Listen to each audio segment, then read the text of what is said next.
Good afternoon, everybody, and welcome to the CFES Brilliant Pathways webinar series focused on educational topics featuring experts and thought leaders in a range of fields, educationally related. Can't think of a more timely topic than today's webinar titled Return to Rural, or a more qualified guest for that particular topic, Matt Dunne. He's founding director of the Center for Rural Innovation. Not only is Matt kind of a living example himself of someone who's been extremely successful living and working rurally. He's held a number of positions. Currently, he's founding director of the Center on Rural Innovation. That's in southern Vermont. But he has held a number of positions that give him a lot of credibility and an expert in this, what I consider to be a sea change right now for rural America. You've got with COVID-19, people traditionally looking to go to cities are now considering, like never before, to live and work in rural areas. Matt's work has been that his entire life in terms of how to entice rural individuals to move back home instead of moving to the city. Among other positions, he was manager of Google's community affairs division, where he led a campaign titled "Come On Home" by staffing major data centers, tech startups, places like Lenore, North Carolina, Pryor Creek, Oklahoma. So he's lived it himself, but he's also done it himself in his career. But among other things, he also served in the Vermont House and Senate, ran for governor, grew a Vermont-based software company, over 100 employees, 18 million in sales, and in his spare time, at some point served as director of Americoa Vista under President Clinton, to name a few. So welcome, Matt. We really appreciate you joining us today. I think I'd love to, we have a lot of students from rural New York and Vermont, among other states. I think we'd like to start with your pathway, you growing up in a rural part of Vermont yourself, and kind of how you got to where you are. Sure. So happy to do that, although you gave all the, Yeah, kind of hot spots right there. No, so I grew up in a small town called Heartland, Vermont, and which was at the time mostly dairy and machine tool were the major industries, and I'm actually living in the same farmhouse where I grew up. In fact, if I can turn there you are. There's the place. And so had a profound experience when I was a young person, which was my father passed away. And I think for most people who live in small towns, that when a crisis like that happens is when you value community the most, right? And so our community was just extraordinary for my brother and me and my mom, and got me off to be able to go to the college of my dreams, down in Rhode Island. And then I came back and they were whatever made them feel like they could trust me to then represent them right away in the legislature. I'm still not sure, but it was great. And I think what they knew at the end of the day was that I deeply cared about the community, and I was going to work my butt off, right? And that's actually what you want out of a representative. And so had that start, and then it's a part-time legislature in Vermont, unlike New York, and so had to figure out how to make a living, and so was involved with a variety of different community redevelopment things, and then eventually working for Logic Associates, the software company. Was asked by the Clinton administration to head up AmeriCorps Vista. I think with a similar view that they wanted someone who was closer in age to the people who were serving, and someone who would look at things from a different lens. And so we did a lot of bridging the digital divide initiatives in the early days of that, as well as figuring out how to empower rural and urban areas through entrepreneurship and building communities from the ground up. And then came back, served 2 terms in the state Senate, and then was recruited to head up the community affairs program for Google. And again, I'll just mention that it was my rural roots that helped with that. I mean, they wanted someone with a national network and who understood tech, but they were trying to launch data centers in rural places. And they tried building a 1 million square foot facility in a community of less than 10,000 people in secret. which just does not work, right? It fails, and it failed epically. And so they said, apparently we need someone with your weird background that understands, these people and in communities. And so, they were, excited about it, made the job offer, wanted to know how soon I could move to Mountain View, California. And I said, never. And they were confused and baffled and said, what do you, and I said, no, I'm not going. And frankly, you really don't want me in the bubble. The whole point is you want to make sure that someone who's out there and connecting with people. And finally they caved. I still don't completely understand why, but, and they let me open an office in White River Junction, Vermont, which is actually still there to this day. And so, and then, and then the latest chapter, having been there for 8.5 years, trying to run for governor, which did not work out, which, it's fine. That, decided that my real passion and my through line was empowering rural communities through technology and progressive capitalism. So we stood up the Center on Rural Innovation to do just that. We run it when people are actually in person out of an old general store building in Heartland, Three Corners, Vermont. And we're now working in 17 states across the country and getting to make a real impact with a team of 25 people going on 30. So that's a trajectory. Yeah, that's fascinating. With some of our students, a lot of our rural school students will say, I want to go away to college, and you and I have talked about this, and they'll say, well, I'd love to come back home and work in the Adirondacks or in rural Vermont, but I can't afford it, because I have student loans. I've got to go to a city where I can make money. And you're saying that's a real issue, but that you have found ways through some of your projects and initiatives to entice people back home. You talked about an example in Oklahoma. Can you explain a little bit to our students, like what that would look like and how it's possible? Sure. So look, in the age of the internet, there should be no limit to where digital economy jobs and entrepreneurship should be able to take place. And it should allow for all kinds of jobs to be able to be done remotely. And in fact, I think the only upside of this horrific pandemic is that people are actually thinking about those things in different ways. Big companies, small companies are saying, oh, you can do this work remotely. You can allow people to live in the place that they want to live and still have an aspirational job. And so what we're trying to do as quickly as we can is seize that moment and make sure that those models are proven out. Because we've seen examples of it all across the country. And the notion, the research that's been done has shown that, rural college graduates with significant college debt are much more likely to move to urban areas than rural college graduates without debt. And we need to make it clear that, in fact, if you are able to get one of those jobs and stay in a rural place, you're not going to be shelling out $3,000 a year for a shoebox apartment in a lousy part of town. You're actually going to be able to save more money, pay off more debt. I mean, frankly, we need to deal with the debt situation in general, but until we get to that, there are real ways to be able to be economically successful if we're able to create those ecosystems where people are working remotely together, right? That you create that synergy, that you create that community, whether it's in coding or you're doing, bookkeeping as a first job out of college or anything else. You can create energy in co-work spaces.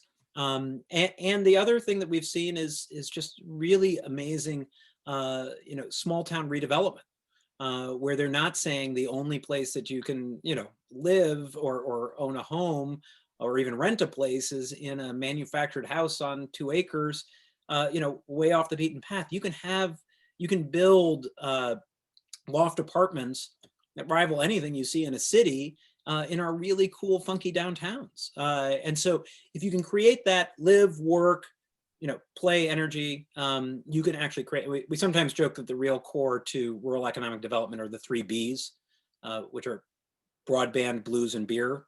And if you can actually, create that You know, you know, if you can create that energy and that connectivity and social connections, you know, barista probably fits in that as well. But for those who don't imbibe alcohol, but it's a there is a way to create that kind of economic renewal and energy that can allow for people who are aspirational to go away to college, as you should, spend some time, you know, away because that's healthy, but come back and be able to, you know, pursue aspirational careers from the place that you love.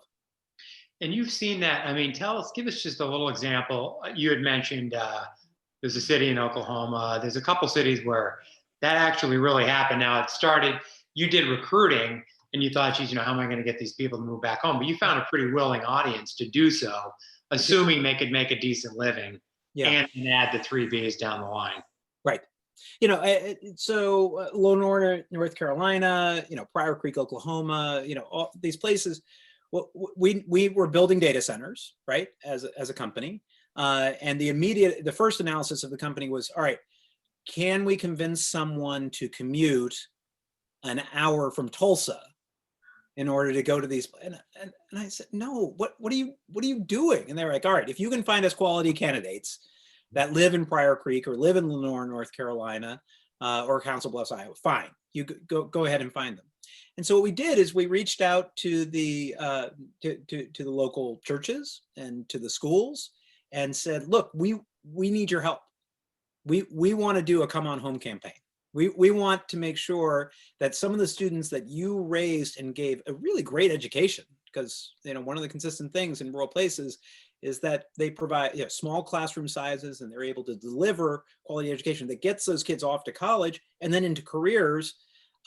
And if you can create the way for them to come back where they can live a lifestyle that they'd rather, but work for a company like Google, they're going to do it. And we didn't hire everyone from that campaign, but we got a lot of people who were actually coming back and who were wanting to be a part of that, who had gone off to work for Cisco or had gone off to be you know, a submarine operations manager for a nuclear sub for the military.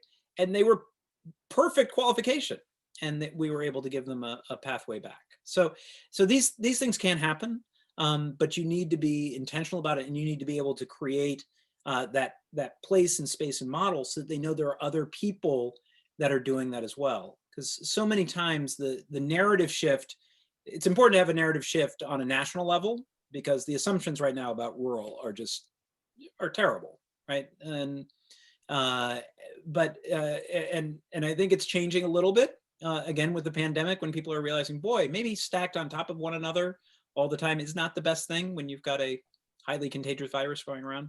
But the other big challenge is in you know, our own narrative about our own communities and what's possible.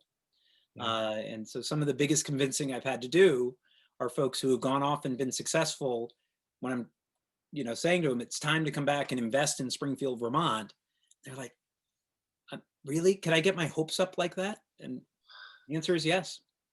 Yeah, it is. With COVID-19, you and I had talked a while back, and it was sort of the early stages, and it seems like, is this a seminal moment? I mean, are you really expecting a lot of people? You were joking to me that you have friends in New York City, you become a part-time realtor.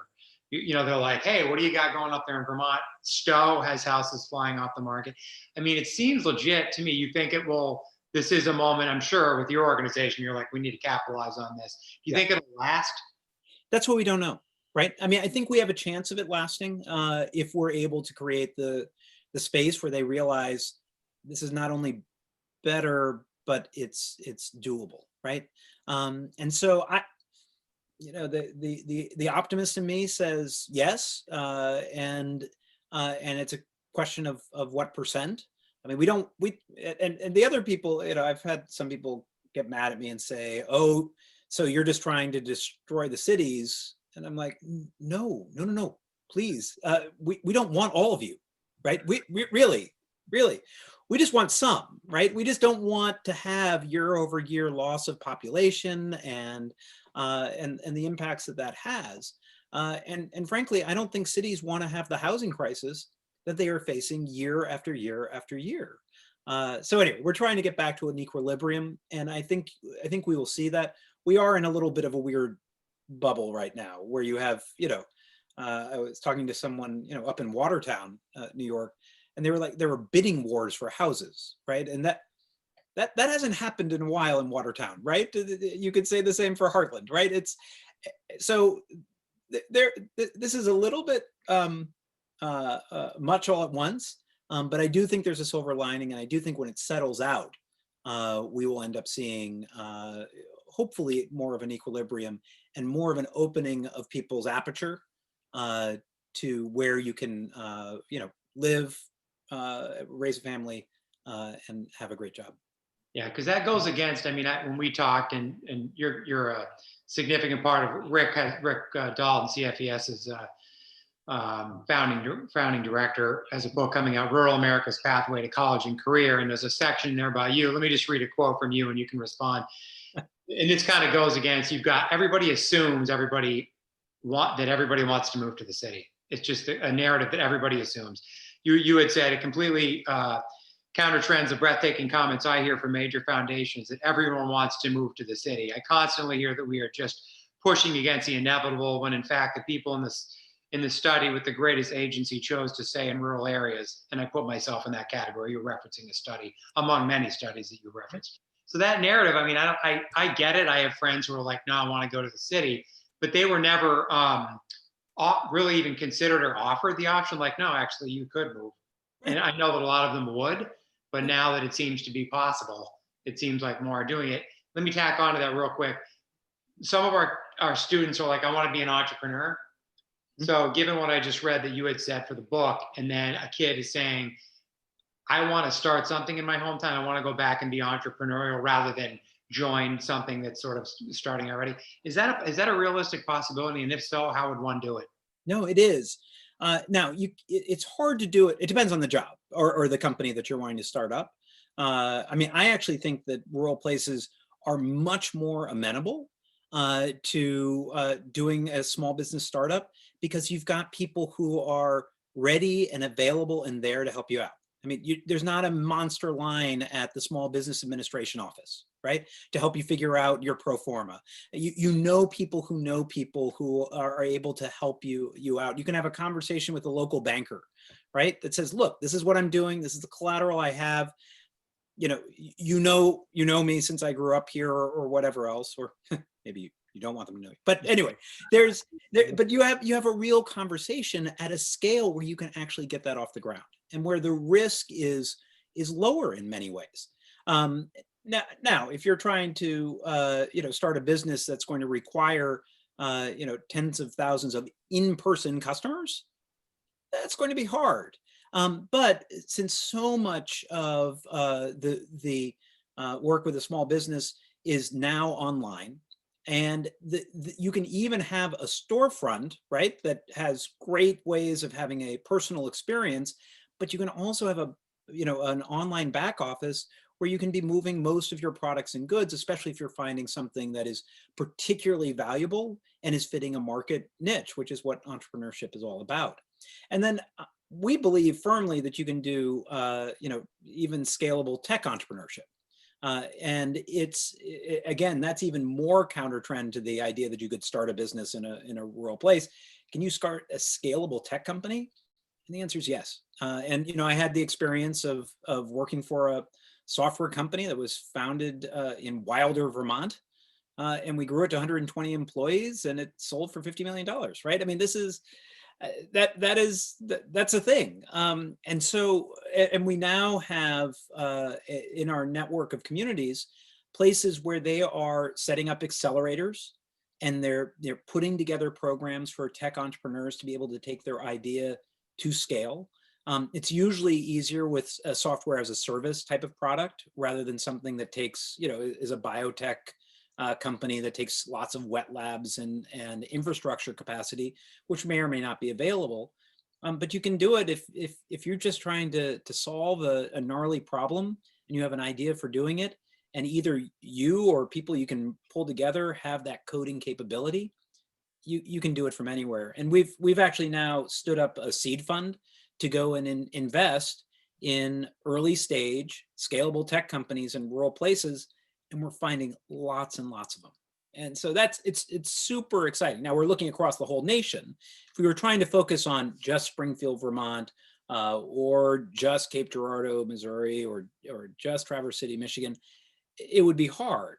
But you don't have to do that, right? You can actually be looking at companies and deals across the entire country. And we think actually even though it's an impact fund by design, we think it'll perform incredibly well because no one's looking in those places. And yet these entrepreneurs and innovators are doing unbelievable things that we think will compete with any company in the world. Yeah, that's interesting. We have some schools in Atlanta, Boston, New York City. If you think of this question in reverse, say, kids go to school, they go to NYU, they go wherever in Boston, and they're thinking, I graduated, I'd like to get out of the city. I mean, are you having urban kids who grew up in the city, actually looking outside the city? Absolutely. And that was why when you were mentioning, some kids who want to get out of small town America, and there are going to be those, right, who don't love that feeling, and that's fine and great. My younger brother is very happily in Dallas, right? These are things that you can do, and the point is the ability to come back, right, when you want to, when you decide, yep, I've done that, and I want to not have to compromise my economic, livelihood in order to be back in a place for the long term or for the short term. But the other piece is that there are people, particularly who are become passionate about outdoor lifestyle, right? And that can take the form of, being a woofer in college, where you're working on organic farms and you just, love that piece of it. Or you are a, tele skier, or you love mountain biking or ATVing, right? You're not going to be able to do that in Brookline, right? It's just not going to happen. So those people are also making proactive choices to move to rural places, and for the most part, they think that they just have to battle, I-93 traffic, every Friday and every Sunday night in order to have that lifestyle. And when it clicks that, oh, you can actually do what you want to do and live there and be a part of that, it's a game changer. And so those things are important. So having investment in those kinds of amenities, having investment in places where you can, grab a cup of coffee, go to a music concert, that kind of thing is important, especially for folks who are coming from cities who want a little bit of that. But if you've got, the unbelievable asset of the Adirondacks, that can trump any of it. It's hard to create that from scratch. Yeah, no, it's a great example. In like the University of Vermont, we have partnerships with schools in New York City that send a number of kids to UVM every year. And when they graduate, a lot of them would like to stay, yeah. But the job market is such that they either can't find it or they're not looking. I'm not sure if they're unaware, but there is, there's going to be 50,000 jobs unfilled in the next 10 years. The numbers say in Vermont, because we don't have the trained workforce. Yep. So if all that you're saying is somewhat true, you might see either some of those kids deciding to stay or others coming here, because Vermont has a high school graduation rate but a low college attendance rate that we talked about. So that's internally just us trying to get kids to go to college first and stay here, and then those that are coming from elsewhere to also stay. I think that's a great mix if you can pull it off. And it just seems like a time where people are thinking about it like they haven't before. Do you think Vermont and other rural states, and we can focus on Vermont just as an example, do you feel like the job market, are there going to be a workforce to fill some of these tech jobs we can't seem to fill? Yeah, no, I do. One of the interesting, again, it's a lot of this is just creating awareness, right? And so Vermont Technical College has a really, really strong 2-year and 4-year computer science program, and their graduates are snapped up like that. And so, but people don't necessarily know that that is actually a pathway for a career where you're going to be paid, you know, $65,000, you know, day one, right? You know, these are great jobs.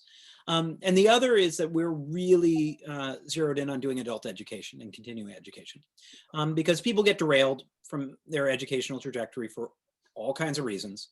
And that doesn't mean that they don't have the capacity to be able to do that kind of work.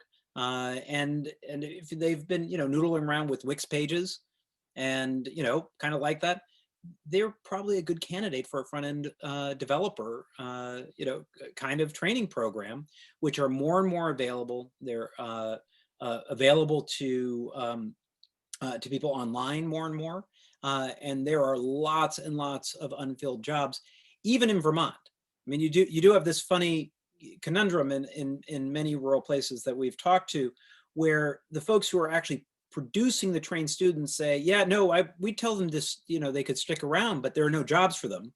And then we have the companies or the entities that are hiring for those types of jobs that say, well, there's no one to fill them, so we hire out of Brooklyn.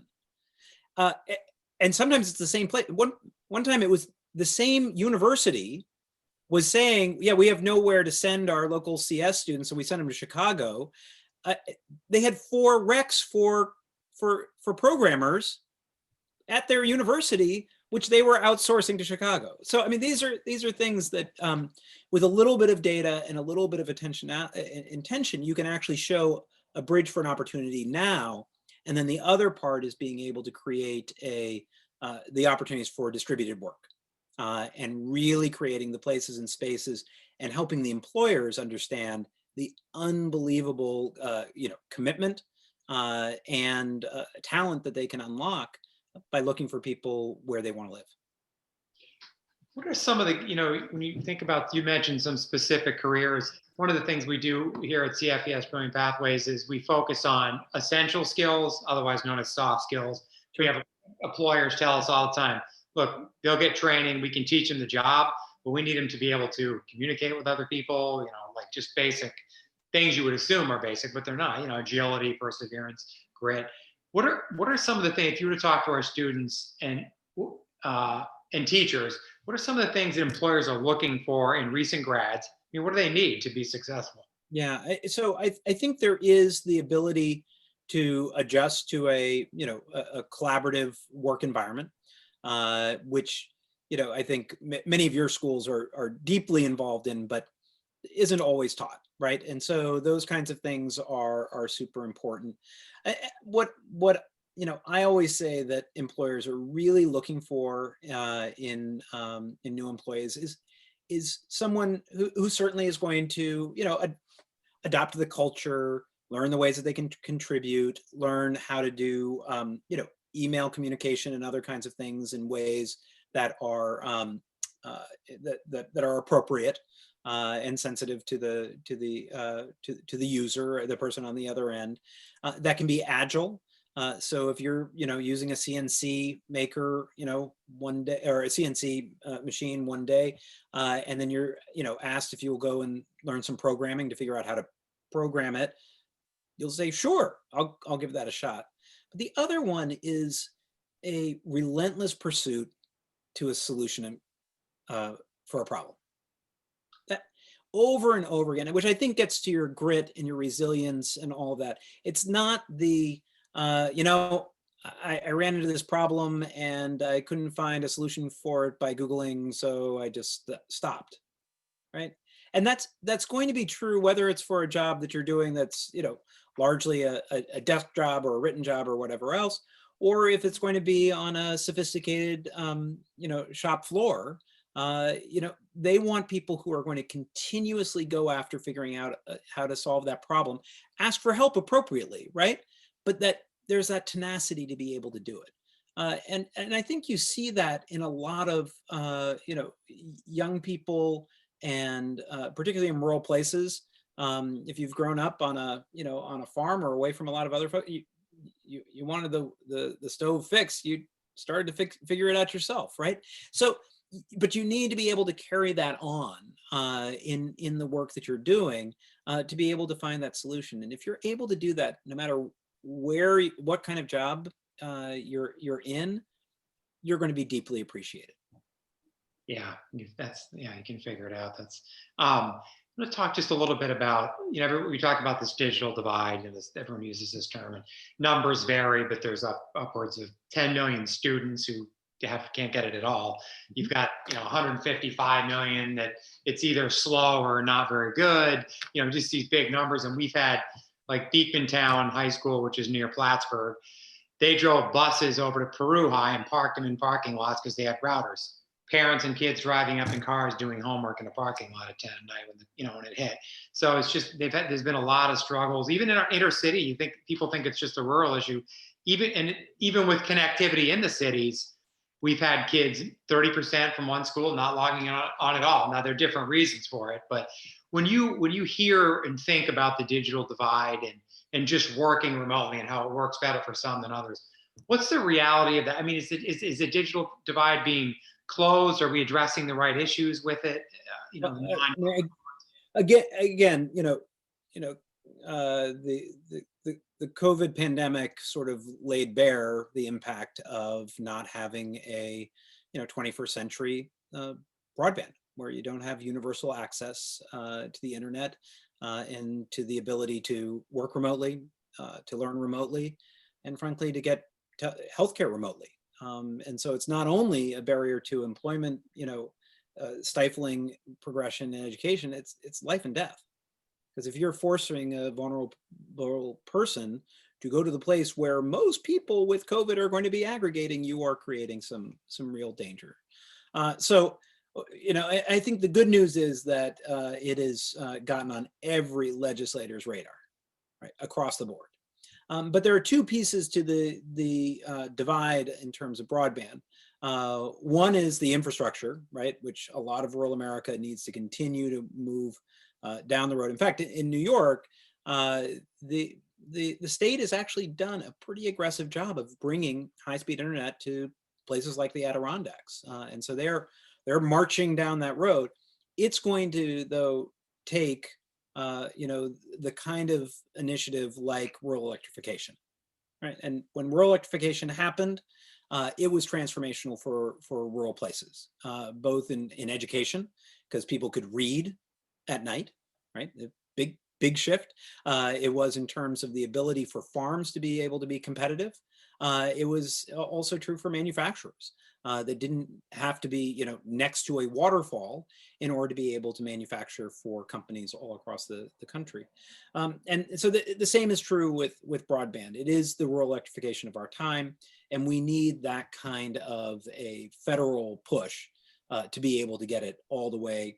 The good news is that members of Congress are actually introducing those kinds of bills to do the $100 billion push to be able to get us all the way to where we need to be with future-proof fiber to the home. But the other challenge is economic. And we've seen a lot of challenges with folks who have access to the infrastructure, but they can't afford it. And that creates an inequity as well. And so we've actually been involved with working with some communities on figuring out how you do bulk purchasing of service, and so that you're not asking families who are already completely stressed out to go through, the 17 different hoops and uploading copies of bills that may or may not be relevant and all that other stuff to be able to just get connectivity. And so there are ways to solve for that, particularly for those who are struggling now in the pandemic and are, having to make choices between, broadband and food on the table. That's not a subtle choice. So making sure that they continue to have equal access, particularly if we are committed to equal access to education, to make sure that that's available. Yeah. One of our initiatives lately is we're doing college and career readiness training. So just think of it. There's 75 high schools in Vermont, and we did a study, and we go into these schools and we train people in the community, just community members, school counselors, guidance counselors are overwhelmed. They've got 400 kids to every one counselor. So we're trying to train people to sort of work with these kids as an extra support person. And the thought there is that, so even if just 5 kids in each of Vermont's high schools went to college, we'd go from bottom 10 for college attendance to top 15, right? It's a numbers game, not a lot, right? Still. So with given that thought, hearing you talk earlier about Vermont Technical College, and this sounds like, one of the studies I was part of, I had no question in my mind that the 5 kids that were in this particular school that were on the fence, that we could have flipped them over and I think they would have gone to college. Now we couldn't say anything because we were doing a study. Right. But given what you said earlier, that kid goes to VTC, or even yourself, if you had 10 kids come up to you from anywhere in rural America and said, Matt, how can you help me get a job and get to school? I feel fairly confident you could probably do it. Tell me I'm wrong. I think you could probably guide them that way. And I think that's empowering because these kids are thinking, A, I'm not college material and I'm not smart enough. And B, what is there out there that I could actually do? But I hear you saying that that's not true. Yeah, no, there's lots and lots of opportunity that's out there. I mean, and so much of it is making a young person feel like they're wanted in that space. There was a study that was done, and I'm going to get some of the numbers wrong here, but because I haven't looked at it in a while, but that Harvard did that showed that making a phone call to a junior in high school the day before the PSAT to encourage them to just go and take it increased the total number of people going to college by 10%. Right? And so, and the reason for that is that, when you take the PSAT, then you go on the radar screen of schools because, especially if you've done, pretty well, maybe better than your grades might suggest, but you're then put in on a national map for colleges who are wanting students who start coming to those students, and they start coming to those students or those individuals with packages, especially if they have economic challenges. And that student having been asked, especially if they're first generation college goer, that, oh, this place actually wants me, makes a huge difference. And that was with, a phone call. So and this is one of those things that I think a state or a region could really own, right? Let's make sure that every child is encouraged to take the PSAT, or maybe you make it part of the requirement of the curriculum, and whatever cost might be associated with the PSAT, you just cover for folks, just to make that opportunity there. And then there are other ways of doing, I think mentorship to make people who have not had that be a part of their, their personal experience in their family, be something that feels like a trajectory for them. Yeah, those are things that make a huge. I mean, my mom was very much involved in the lives of many of my friends who did not have the tradition of going to college in their family, and they went just because she was like, of course you can, and yeah, no, I'll help you with the stupid application and all of its complexity that is not very user friendly, and off they went, and they're now doing just extraordinary careers. And so I have to believe you can do that more at scale, and to make young people feel like, yes, there is a place for them and a role for them through a higher education trajectory. Yeah, I love that example of your mom. I mean, that's kind of what we're hoping with the CCR Advisor, just somebody in the community that no one's ever really talked to them about before. She had an impact on your own friend, which is amazing. Yeah. And I think, the rural piece is interesting because there's been a few studies that show that if a kid grows up in rural America and is more than 50 miles away from a college or university, the chances of them going plummets. Now it's not right at 50, but it's right within there. And in Vermont, the school system in other states, there are a lot of places that are more than 50 miles. And students that we take, they've never even seen a campus. So again, people talking about it, and I think there's a natural. I moved around a fair amount, but I went to high school in Virgins, and I think there's a natural. Even going to UVM is a tall order for some kids. They're intimidated. They're not used to it.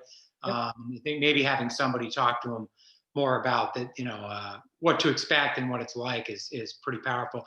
Do you think that that extends on to the workforce at all? I mean, rural kids Sure. think, I don't know if I can do this in a big city, or even rural because I'm not up to the job. Right. And absolutely. Look, Marion Wright Edelman, I think was the one who coined the phrase talking about uh, race and other kinds of issues, but I think it's applicable here, which is it's hard to be what you can't see. Right. And it is absolutely the case that if you are in a community where you don't know anyone and you haven't seen anyone who has gone and pursued a technology job, it's going to be hard for you to imagine that they're actually talking about you. And so that's why doing this in rural places, that's why creating actual co-working spaces, ideally, not tucked away in some, corner somewhere, but, right on Main Street, where there are things that are going on that are kind of fun and connected to other stuff that might be happening on Main Street as well, that has, open office hours, that might have, a magic card game, competition every now and then, or does things that has outreach, can make a huge difference in folks realizing their trajectory. We did an interesting thing in Vermont when I was at Google. I had the chance to underwrite a program that was started by a teacher at Hartford High School, which was actually turning downtowns into three-dimensional renderings using SketchUp, right? And so he had a group of students who he was told were the real problem children, and he had to teach them history. And so he was like, all right, we're throwing the book out the window. What we're going to go do is do three-dimensional renderings of all the White River Junction buildings. And then maybe we'll do a write-up, and then we'll interview some folks. And we'll do so. And then they got a 3D printer, and they were able to print out miniatures of it. And the students all did phenomenally well. And then, it became then the really popular class, right? Because who doesn't love that? So we decided to do a competition in the state of, how doing your community in 3D, printed it all out, laid it out at VTC on this huge, map. And what was fascinating is that it ended up, I remember the finalists one year was a group of computer programmers from Burr and Burton, one of the most resourced, schools in the state, with going head to head with North Country Tech. And they were coming at it from different places. The folks in North Country Tech were, in a CAD program. And so, and the folks at Burr and Burton were in a computer science program, and yet they both created these amazing renderings and historical perspectives. The height differential was very funny, as well as, steel-toed boots on one and, Converse high tops on the other. But it was, what it said to me was, look, this is a core skill that's in huge, huge demand, that people who were told you are on your way to MIT every day were being able to deliver, as well as someone who was told, oh, you're not really college material. And to me, it spoke so much about how we sometimes pigeonhole and sometimes do not help people to understand that the skill set that they have and they love every day is transferable into all kinds of other things that can lead to career pathways that they might not have imagined.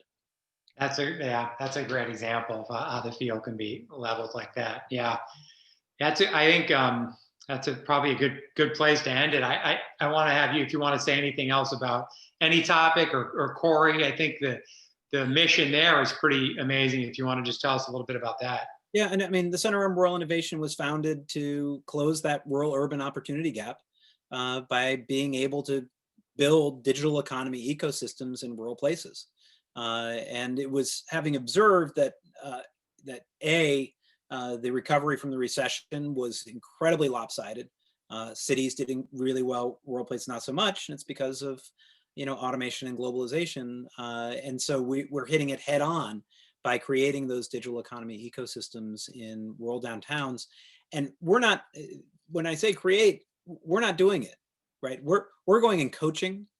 We're going and working with instigators and folks locally who already had this idea, and we're helping accelerate them.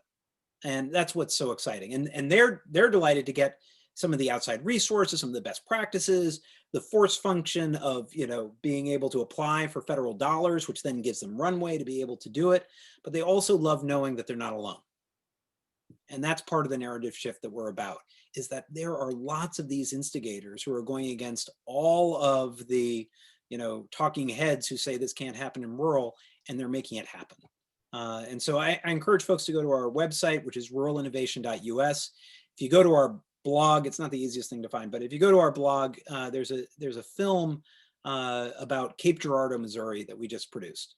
And I just really recommend. People will recognize it as a small town in America that isn't known for its technological prowess, where they're just making it happen. And it's a really exciting start to that series that we're going to be putting together.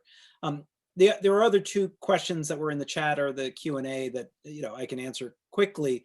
One is the question about are major companies going to move back to major cities, or will remote be the wave of the future? I don't know. What I do know is that LinkedIn saw a jump from their membership, the folks that sign on to LinkedIn, from 10% saying they work remotely to 70% in 2 months.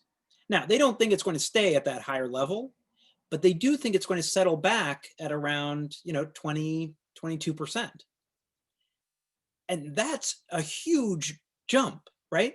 So if we just get a doubling of the number of people who are working remotely, a chunk of those folks are going to be choosing to do that in rural. We also have had companies that have said we're doing remote permanently. Zillow, even Microsoft came out and made some noises about it, and Twitter as well. And if they stick to that, that opens up a huge amount of opportunity if they can figure out how to do things like remote paid internships.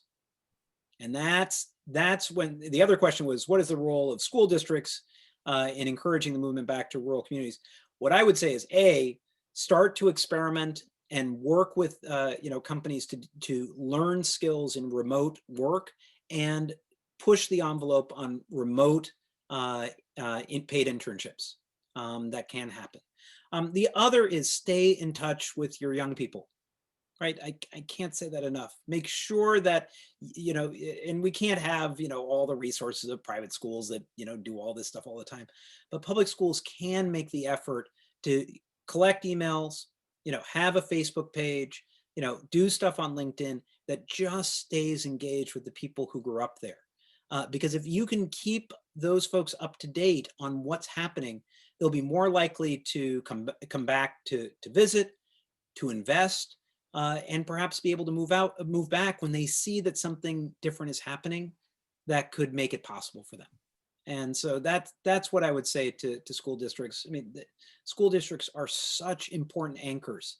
And even though teachers are working so hard, particularly right now, to try to stay in the moment and commit to the students there, but schools are long-term, right? The time horizon is 20, 30, 40 years.